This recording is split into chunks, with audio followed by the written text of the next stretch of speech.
Oi pessoal, sejam bem-vindos a mais um vídeo. Hoje eu vou mostrar pra vocês quais foram os meus livros favoritos de 2024. Esse ano foi um ano muito produtivo de leitura pra mim, eu consegui ler 35 livros, eu fiquei muito feliz. Estou no 36º, na verdade, vou comentar com vocês sobre essa última leitura do ano. E eu fiquei muito feliz porque ano passado eu li 10 livros e eu já fiquei, meu Deus, estou super leitora. E aí pra esse ano eu falei, não, vamos dobrar a meta, acho que eu consigo ler 20 ou no máximo 2 por mês, né, 24 livros. E aí eu comecei a ler cada vez mais e achar tempo assim no meu dia pra ler. E todo minuto assim, todo intervalo que eu achava do dia, eu li muito mesmo. E eu fiquei muito feliz porque esse canal me ajudou muito com essas leituras, porque pra mim não adianta nada ler 50 livros no ano e só passar os olhos pelas palavras. Então não é sobre a quantidade de livros, e sim sobre a qualidade da leitura. Então eu acho muito produtivo, inclusive, ler 10 livros no ano, mas ter leituras aprofundadas, ler de fato, pesquisar, entender aquilo que você está lendo, e não somente tratar o livro como um jornal velho, como o C.S. Lewis vai falar, que é quando você lê o livro assim, acaba de ler, coloca na estante, pega o próximo e o livro não te falou nada. Então eu fiquei muito feliz porque foram leituras produtivas, foram leituras que me transformaram, foram leituras que me moldaram enquanto leitora, enquanto pessoa, enquanto cristã. Então assim, foram livros maravilhosos. Eu trouxe aqui os 10 favoritos no top 10, assim. Eu ia fazer um top 5, porque 10 é muito, provavelmente esse vídeo vai ficar longo, mas eu não consegui escolher só 5, era praticamente impossível. Então eu trouxe aqui quais foram as leituras que mais me impactaram, que mais me transformaram e que eu mais gostei. O que eu coloco como critério para os livros que eu mais gosto? Acho que são 3 principais. Então, o primeiro é a história. Assim, pra mim a história é muito importante. Então, existem livros que só o enredo, só a história, assim, já faz com que o livro seja fantástico. Então a história pra mim é muito importante, mas não vale só a história. A escrita também, com certeza. Estamos falando de literatura, e a literatura não é nada mais do que simplesmente as palavras, assim, da sua forma mais sublime possível para nos dizer o que deve ser dito. Então, a linguagem, a escrita deve ser uma escrita, assim, transcendente, senão, assim, não perca o seu tempo, sabe? Leia aí uma bula de remédio, mas não leia um livro mal escrito. Então, a linguagem dos livros pra mim é muito importante. E por último, o quanto esse livro me tocou, sabe? O quanto ele conseguiu me transformar, o quanto eu fiquei passando dias, semanas e meses pensando na grandiosidade desse livro e naquilo que o autor nos disse por meio dele. Então, esses são os meus 3 critérios para ter selecionado esses livros aqui. Então, todos eles, tirando os de religião, assim, que não tem uma história propriamente dita, todos eles, pra mim, são histórias fantásticas, um enredo maravilhoso, uma linguagem muito boa, uma linguagem, assim, sublime, que isso que é literatura, e também histórias, livros que me tocaram, assim, que de certa forma me transformaram enquanto leitora, enquanto pessoa, enquanto ser humano, em todos os aspectos. Então, pra mim, esses são 3 critérios importantes para que eu favorite, assim, uma leitura. Então eu vou falar pra vocês sobre todos esses livros. Só tem um que ainda não tem a resenha, que na verdade é um livro que eu ainda não terminei de ler. É o último livro que eu tô lendo nesse ano, mas sim, já favoritei, mesmo sem terminar isso, não me julguem, porque estamos falando de Dostoiévski. Sim, é Dostoiévski, então, assim, óbvio que é sendo um dos meus favoritos. Bom, então vamos começar. Vou começar com o livro que foi meu favorito. Foi muito difícil escolher entre 2 livros que eu li, que pra mim, assim, foram... Não tem palavras, mas o primeiro favorito de todos, acho que todo mundo sabe disso, quem acompanha o canal já sabe que esse livro foi o livro do ano, quem sabe da vida, que foi meu primeiro Dostoiévski. E quem acompanha o canal sabe que é meu livro favorito do ano. Por quê? Porque todo vídeo que eu faço eu cito esse livro em algum momento. Ele é um livro, é simplesmente um dos livros mais geniais e mais cristãos, assim, de todos os tempos. O próprio Dostoiévski conclui nesse livro a necessidade da fé e a necessidade de Cristo, mas ele disse que essa conclusão foi censurada pelo governo na época, e o tradutor do livro também não entendeu o que esse livro tem a ver com a fé, com Cristo e com a necessidade que nós temos de Cristo. Mas é porque aqui nós temos um homem do subsolo, um homem que nem apresenta o seu nome, um homem que se acha melhor que todo mundo, um homem que não tem bússola moral, um homem que não tem rumo, um homem que não sabe o que é certo e o que é errado, um homem que não tem conhecimento de quais são as causas primeiras, um homem que está confuso com todas as filosofias que estão ao seu redor, um homem sem Cristo. Então aqui a gente tem a representação perfeita, isso aqui também, esse desenho já representa muito bem o que nós somos sem a fé, sem Deus, sem a salvação que vem por meio de Cristo.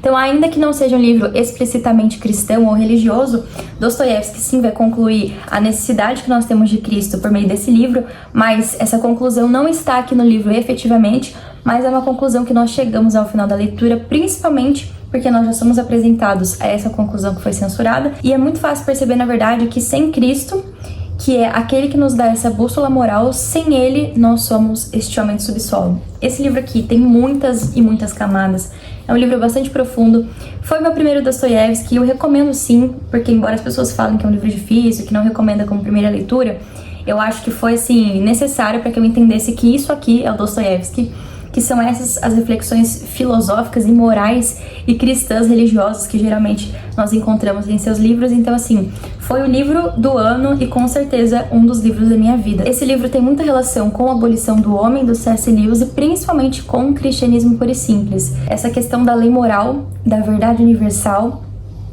de onde vêm as nossas noções de certo e errado, tudo isso são questões que permeiam essa obra, e não coincidentemente, Cristianismo Puro e Simples é o meu livro favorito de todos os tempos, e esse livro aqui tem muita relação com esses livros do C.S. Lewis, e é por isso que foi, assim, sem dúvidas, a minha melhor leitura do ano. Eu recomendo para todos. Esse livro, assim, é necessário, você sendo cristão, você sendo ateu, o homem do século XXI, de forma geral, precisa ler esse livro aqui para entender que todos nós, sem a fé e sem Cristo, estamos se encaminhando para o subsolo. E não dá para voltar, assim, a gente compra uma passagem de ida diretamente ao subsolo e a gente fica por lá mesmo, porque sem a fé e sem Cristo, nós não temos essa bússola moral, porque nós não temos as causas primeiras. E se você discorda de mim, leia Dostoiévski, que ele vai explicar isso muito melhor para você por meio deste Homem do Subsolo. Então, é um livro fantástico. A minha segunda leitura favorita do ano tá aqui embaixo, deixa eu pegar, acho que você já deve imaginar também, porque a minha resenha dessa obra foi só quase choros, de tão triste que eu fiquei de ter terminado esse livro, porque foi uma história que eu me apeguei muito,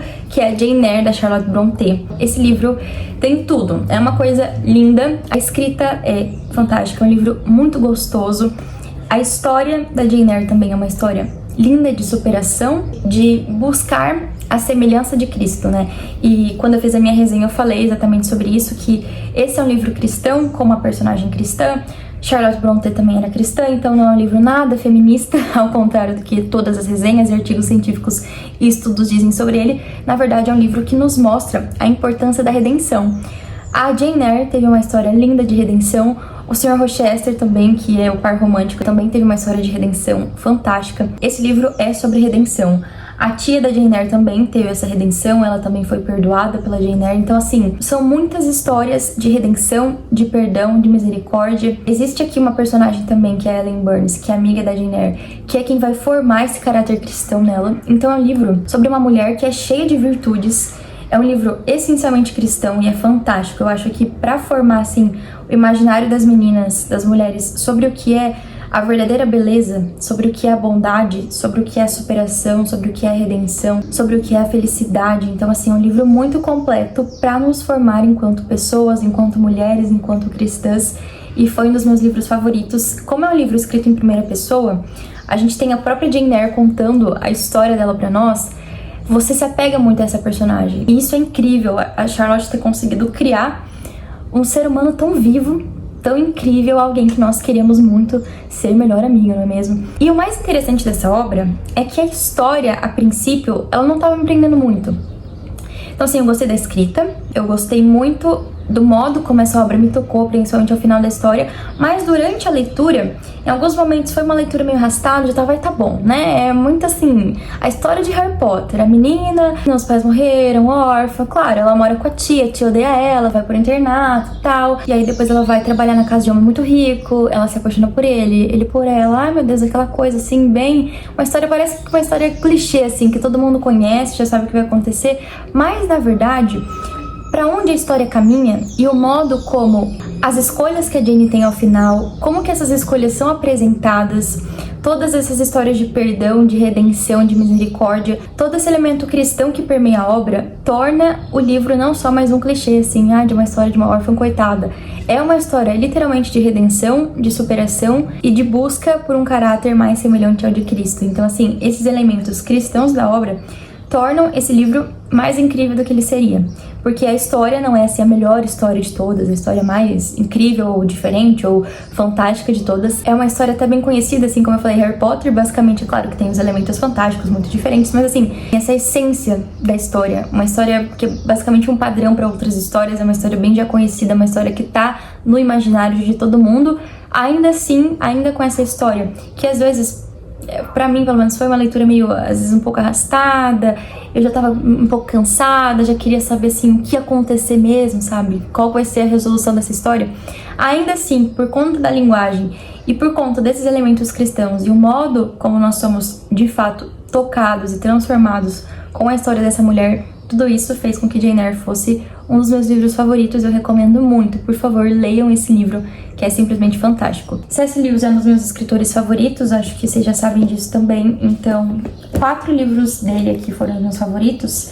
Eu já falei sobre a Abolição do Homem, eu vou falar aqui, eu já vou mostrar todos pra vocês, eu vou comentando um pouquinho sobre cada um. A Abolição do Homem, O Peso da Glória, Cartas de um Diabo a Seu Aprendiz e Um Experimento em Crítica Literária. Esses foram os meus 4 livros favoritos do C.S. Lewis esse ano, e também, assim, de todos os livros que eu li, esses livros com certeza me transformaram. Então, assim, A Abolição do Homem foi um livro muito importante e que eu li antes de ler Memórias do Subsolo, e depois consegui estabelecer um paralelo muito interessante, porque aqui nesse livro o C.S. Lewis vai falar justamente sobre esse abandono que nós temos em relação aos valores morais objetivos, em relação à ideia de que existe sim uma verdade absoluta e imutável, e que o abandono dessa ideia produz no final a abolição do próprio homem, porque nós somos constituídos justamente dessa ideia moral imprimida em nosso coração por Deus, de que existe uma lei universal que nós devemos seguir em relação ao que é a moral, o que é a verdade.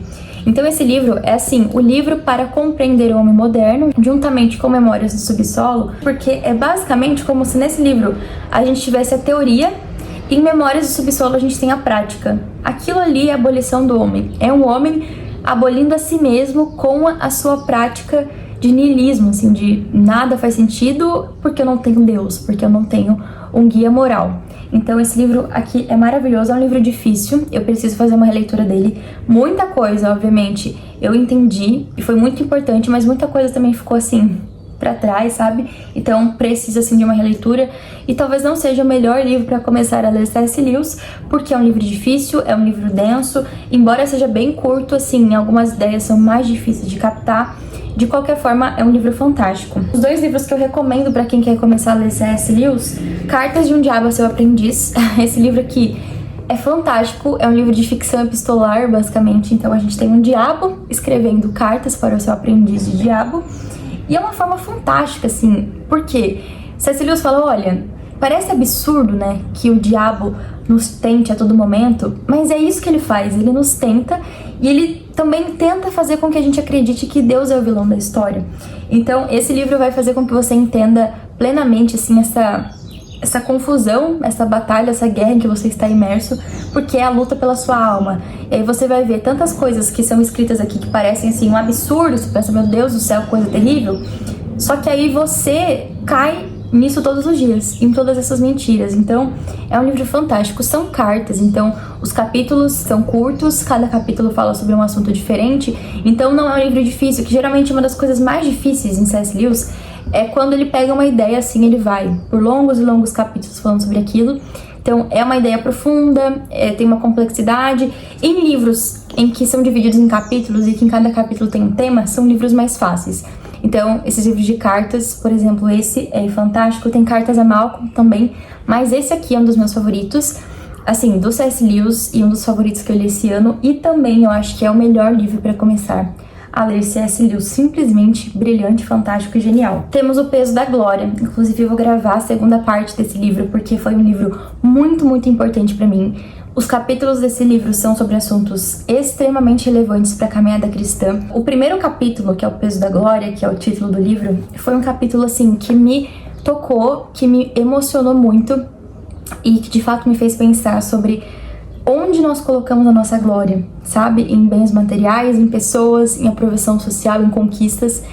E a gente se esquece de que a nossa glória está unicamente em Deus, em ser amado e em ser reconhecido por Ele. Então, o que o C.S. Lewis faz aqui é nos relembrar de verdades tão simples, mas que são verdades que nós nos esquecemos.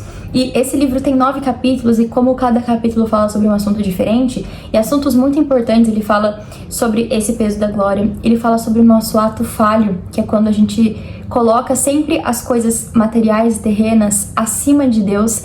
Então são assuntos muito relevantes para a vida cristã, sobre perdão também. Ele vai falar sobre o círculo íntimo, que é quando a gente tenta entrar em certos grupos, e aí para isso a gente prostitui os nossos valores e princípios. Então ele vai falar sobre partes muito importantes da caminhada cristã, e é por isso que eu vou fazer uma parte 2, porque eu falei só sobre 2 capítulos, e eu vou falar acho que sobre mais 3 capítulos que são muito importantes desse livro. Ele fala sobre a teologia também de uma forma incrível. Por que a teologia não é só uma poesia, só a gente acreditar em um conto de fadas? Então assim, é um livro fantástico, recomendo muito também para quem quer começar a ler. É um livro simples, super compreensível e com ideias, assim, reflexões muito, muito importantes. Então eu recomendo muito, com certeza foi um dos meus livros favoritos também desse ano. Então meu último livro favorito de C.S. Lewis foi Um Experimento em Crítica Literária. Esse ano eu consegui ler alguns livros sobre literatura que foram fantásticos, e esse livro aqui foi meu favorito sobre literatura. Eu acho que é um livro, toda pessoa que gosta, que se interessa por literatura, estudantes de letras, professores, esse livro é indispensável. Para mim, é o melhor livro sobre literatura que existe na face da Terra. É um livro que todo mundo precisa ler sobre literatura. Ele fala sobre absolutamente tudo que você pode imaginar nesse livro. Ele fala sobre a poesia, sobre a ficção, conto de fadas, sobre a fantasia, sobre o que é ser um bom leitor, o que é ser um mau leitor, o que é um livro bom, o que é um livro ruim, sobre a crítica literária. A gente precisa de crítica, a gente não precisa de crítica. A gente pode ler livros ruins, ou é melhor a gente refinar nosso gosto literário. Esse livro, assim, é tipo um tratado de literatura indispensável para todo mundo que gosta de literatura, e é simplesmente fantástico. Preciso ler esse livro de novo. São, assim, muitas e muitas e muitas reflexões. Ai, C.S. Lewis, ele... Gente do céu, o cara foi muito genial, assim. E ele foi professor de literatura inglesa em nada mais e nada menos que na Universidade de Oxford. Além disso, ele realmente amava a literatura, ele lia muitos clássicos, e ele mesmo escreveu livros literários. Então, assim, ninguém melhor que C.S. Lewis para falar sobre literatura. É um negócio incrível. Leiam esse livro também. Bom, um outro livro sobre literatura também que é muito bom é Imaginação Educada, do Fry.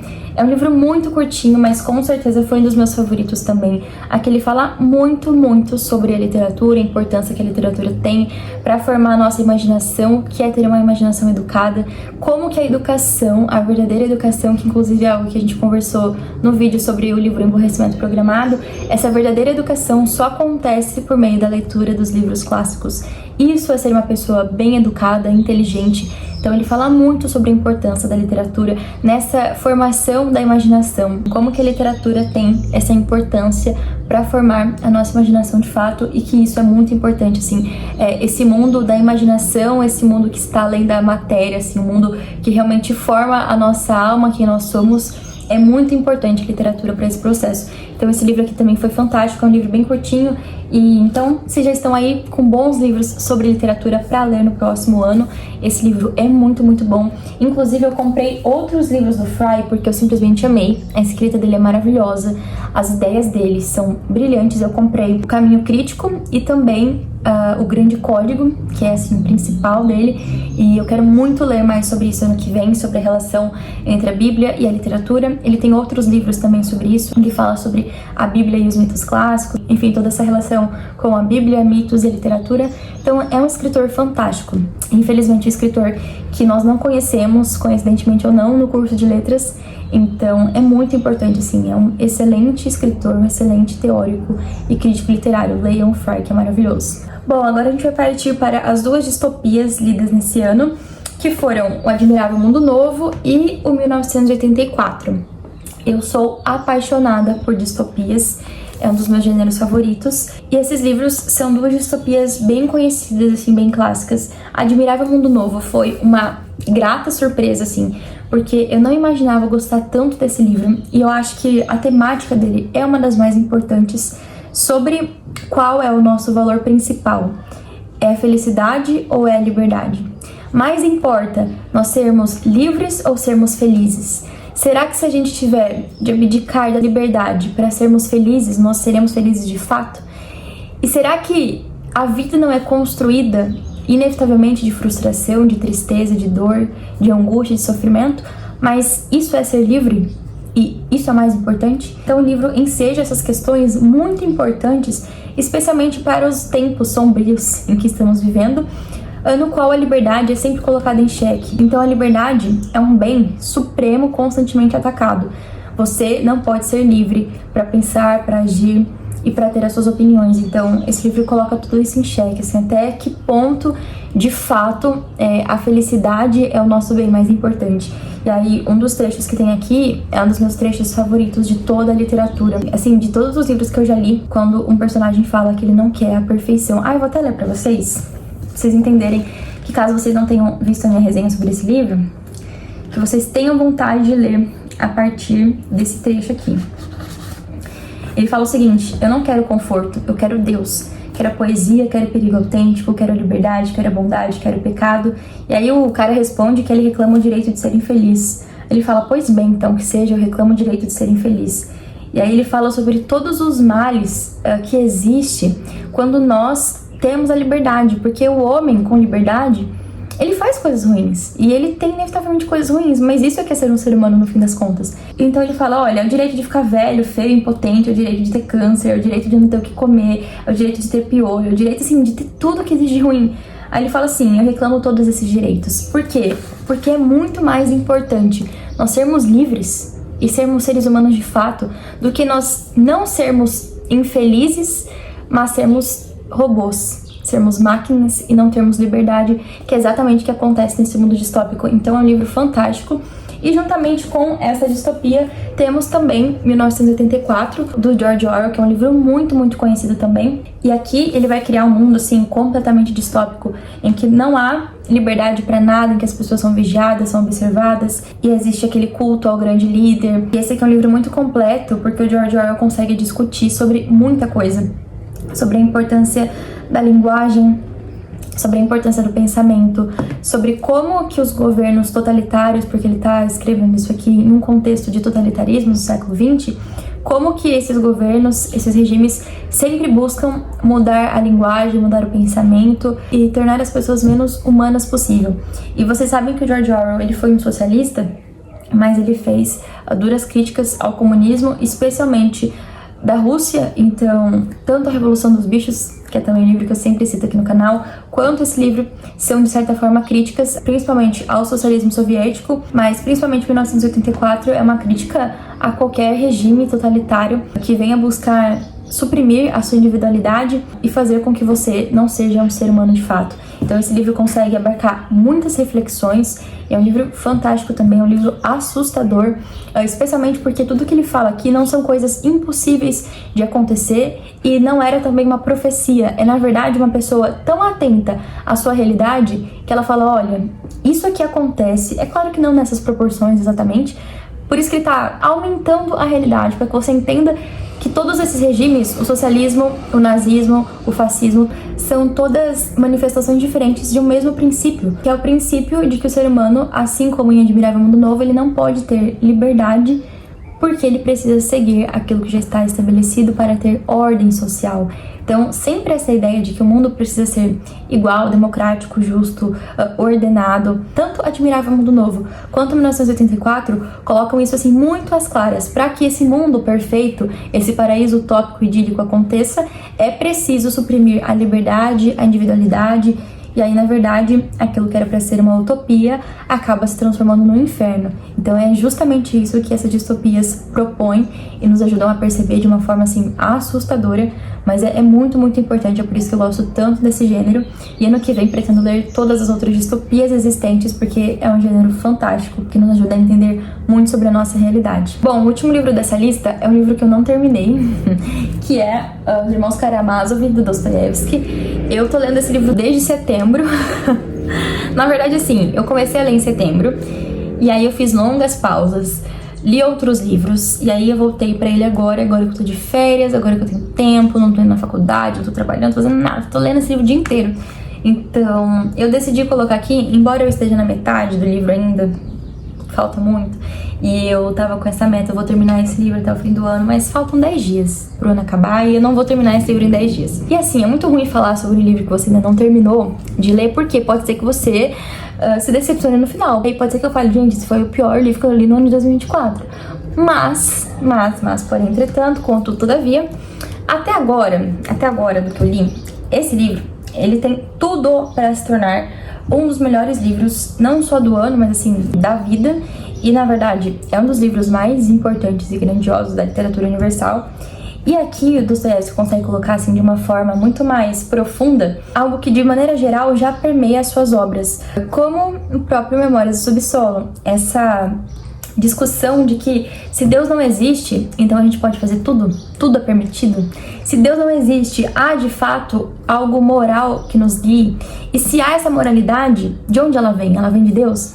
Então aqui a gente tem um personagem Ivan, que é esse personagem ateu, intelectual, todo filosófico. Ele vai começar essas discussões sobre a moral, sobre Deus, sobre a existência ou não de Deus. E nós temos aqui o Alyosha, que é meu personagem favorito, e eu acho que é um dos melhores personagens da literatura, que é um monge, é um personagem completamente religioso. Ele vai ter diálogos com Ivan muito interessantes sobre a existência de Deus. E o Dostoiévski era um cristão ortodoxo. Então ele vai colocar muito esse elemento religioso em grande parte de suas obras, principalmente as maiores, assim. Então nessa obra tem muito esse elemento cristão, religioso, essas discussões sobre Deus, sobre o que é a justiça, o que é o bem, o que é o mal, sobre a moralidade, sobre a verdade. Tem críticas também aqui à Igreja Católica, por exemplo. Então, assim, é um livro bastante filosófico, é um livro muito, assim, literatura e filosofia. E os meus capítulos favoritos até agora, eu até grifei aqui, que com certeza quando eu for fazer resenha desse livro eu vou falar sobre esses capítulos. É o capítulo Os Irmãos Conhecem-se, que é essa conversa do Alyosha com o Ivan, que é fantástico. A Revolta e o Grande Inquisidor, assim, são 3 capítulos sequenciais que são fantásticos, que tem muito essa conversa do Ivan com o Alyosha, com outros personagens, sobre Deus, sobre a moral, sobre a verdade, sobre a religião. Então, assim, é um livro que o Dostoiévski consegue, de certa forma, colocar muito da sua opinião cristã religiosa, só que ao mesmo tempo ele faz um contraponto à sua própria opinião por meio do Ivan. Então, assim, é como se o Dostoiévski tem uma concepção cristã, religiosa, e o Ivan é o contrário disso. Então o modo como ele cria um personagem ateu, intelectual, filosófico, sabe? Mais fantástico é o modo como ele usa o próprio Alyosha, outros personagens, enfim, esses diálogos e discussões para justamente fazer um contraponto a esse pensamento ateu, racionalista. Então é uma profundidade psicológica dos personagens fantástica. Então, assim, esse livro tem tudo para ser um livro muito bom, assim, ele segue os meus 3 critérios de um bom livro. A história é muito interessante, muito mesmo. Então você tem 3 irmãos completamente diferentes um do outro, cada um tem uma profundidade psicológica e um aprofundamento muito interessante feito pelo Dostoiévski. Eu não sei como ele consegue criar personagens tão verossímeis, tão diferentes um do outro, tão reais, assim, né? Esses 3 irmãos são filhos de um pai completamente depravado, promíscuo, assim, detestável. E aí eles tentam crescer e se formar sem a presença desse pai. E é justamente por isso que esses irmãos são tão diferentes entre si, porque eles tentam crescer e se entender no mundo, buscando uma solução para essa ausência paterna, assim. Então, cada um vai colocar a sua vida e a sua esperança, a sua confiança, enfim, quem eles são, em alguma coisa, né? Então, o Ivan encontra, por exemplo, esse sentido na ciência, na razão, na filosofia, na intelectualidade. O Alyosha coloca em Deus, na fé, na religião. E o Dmitri coloca no absurdo da existência, no nonsense, em justamente ser igual ao pai, assim, né? Inevitavelmente. Então, é um livro que explora muitas coisas, essas relações familiares, esse crescer e formar-se sem a família. E é claro, o parricídio também, que é uma das coisas mais importantes. Quem dos 3 matou o pai, né? Então, assim, é uma história muito interessante, personagens muito interessantes, uma escrita, não preciso dizer que é Dostoiévski, a escrita é sublime. E também, assim, o modo como que os diálogos, as falas e as reflexões conseguem, assim, nos tocar muito, principalmente esse aspecto cristão, religioso da obra. Então é um livro que tem tudo, como eu disse, para ser um dos favoritos. Então está sendo uma leitura favoritada aí no ano. Eu espero muito terminar até o final desse ano, mas acho que eu não vou conseguir. Então ano que vem eu trago a resenha desse livro aqui pra vocês, que é o único livro dessa lista que ainda não temos resenha aqui no canal. Bom, espero muito que vocês tenham gostado desse vídeo. Foi um ano, como eu disse, muito produtivo, muito bom de leitura. E eu agradeço muito também vocês que estiveram aqui constantemente assistindo os vídeos. Agradeço muito o carinho e a generosidade de vocês, essa companhia durante esse ano. Espero que ano que vem a gente se encontre aqui também com boas leituras. Comentem aqui quais foram os livros que vocês mais gostaram de ler nesse ano. Se tem algum livro que você gostou que tá na minha lista, se tem algum outro livro que você gostou que eu precise muito ler também. Espero que em 2025 nós leiamos muitos bons livros. E lembrem-se também que acima da quantidade de livros lidos, o que mais importa é a qualidade desses livros, a qualidade da sua leitura, o quanto esse livro realmente conseguiu tocar a sua alma e fazer de você uma pessoa diferente, uma pessoa mais atenta à realidade, uma pessoa que busca compreender outras realidades, outras possíveis vidas, outros possíveis mundos, e como que a literatura conseguiu, nesse ano de 2024, te transformar de dentro para fora. É para isso que serve a leitura, e se a gente não faz essa leitura, de fato, com esse objetivo, se a gente não consegue extrair o melhor e o máximo possível de uma obra literária, a nossa leitura não foi eficiente. Então, que em 2025 também a gente leia muitos bons livros, mas acima de tudo, que a gente leia com qualidade. E é isso, viva a literatura e até o próximo vídeo!